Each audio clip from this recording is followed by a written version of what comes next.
కామారెడ్డి జిల్లా బీర్కూర్ బిచ్కుంద మండలాల పరిధిలోని మంచిర నది పరివాహిక ప్రాంతాలైన బీర్కూర్, హస్గుల్, గుండెనెమిలి ఇసుక క్వారీలను Kamareddy joint collector Srinivas Reddy, Banswada sub collector Kiranmayi వివిధ శాఖల అధికారులతో కలిసి తనిఖీలు నిర్వహించారు. ఇటీవల పెద్ద ఎత్తున ఇసుక అక్రమ రవాణా జరిగిందని ఫిర్యాదులు అందడంతో అధికారులు విచారణ చేపట్టారు. విచారణలో భాగంగా ఇసుక క్వారీలు, ఇసుక నిల్వలను పరిశీలించారు. మంచిర నది నుండి ఎంత మేర ఇసుక మేటలను వెలికి తీశారని స్థానిక అధికారులను, మైన్స్ అధికారులను అడిగి తెలుసుకున్నారు.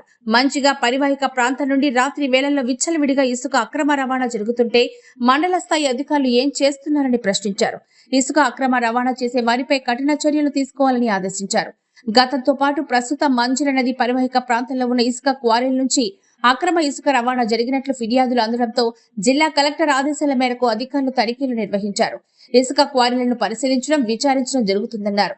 ఇసుక డంపులు ఏవైతే ఉన్నాయో వీటిని అనుమతులు లేకుండా ఇసుక తరలిస్తే కఠిన చర్యలు ఉంటాయన్నారు. డైలీ ఇంత క్వాంటిటీ అని పెడతారు. మనం 60 వెహికల్స్ 70 వెహికల్స్ అని క్వాంటిటీ పెడతారు. అన్ని వెహికల్స్ వరకు బుక్ చేసుకుంటారు. వచ్చిన వెహికల్స్ లోడ్ చేస్తూ ఉంటారు. మీరేమంటున్నారు? వెహికల్ లోడ్ ఎక్కువ ఉండడం వల్ల వాళ్ళ 15 days లో చేసుకోలేకపోతున్నారు.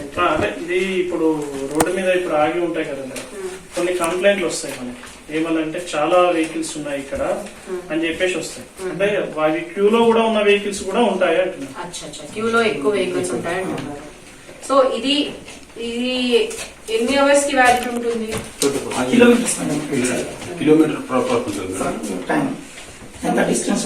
స్టాక్ యార్డ్ ఇక్కడ తెలుస్తుంది. ఇక్కడ నుంచి ఎన్ని కిలోమీటర్ల దూరంలో ఉన్నాము అనేది మనం చూసుకోవచ్చు. తను ఎక్కడైతే డెలివరీ చేసుకున్నారో ఆ ఏరియాకి ఇక్కడ డిస్టెన్స్ మెయింటైన్ చేశారు. ఇప్పుడు ఇక్కడ నుంచి కామారెడ్డి అనుకుందాం. కామారెడ్డి ఒక 4 hours లో వెళ్ళిపోతుంది. 18 kilometers 2 to 3 hours మంచి ఉంటుంది. ఇక్కడ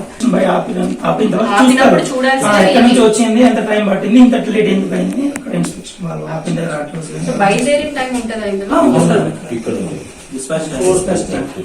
ఈ సందర్భంగా జాయింట్ కలెక్టర్ శ్రీనివాస్ రెడ్డి మాట్లాడుతూ,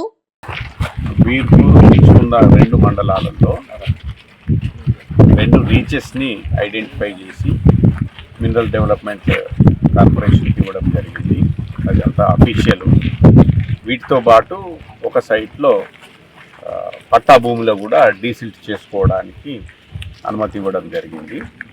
వీటిలో నిబంధనలకు విరుద్ధంగా మైనింగ్ అండ్ ట్రాన్స్పోర్ట్ జరుగుతుంది అని చెప్పి కొన్ని కంప్లైంట్స్ రావడం జరిగింది.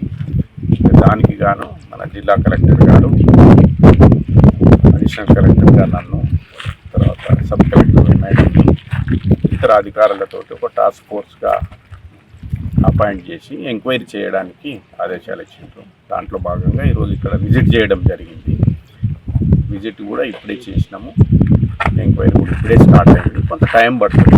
దీంట్లో ఏమన్నా ఇల్లీగల్గా ఏమన్నా ట్రాన్స్పోర్ట్ జరిగిందా అని చెప్పి ఎంక్వైరీ ఇంకా మొదటి దశలోనే ఉన్నది. కంప్లీట్ అయినాక మళ్ళీ పూర్తి వివరాలు మీకు ఇస్తాం.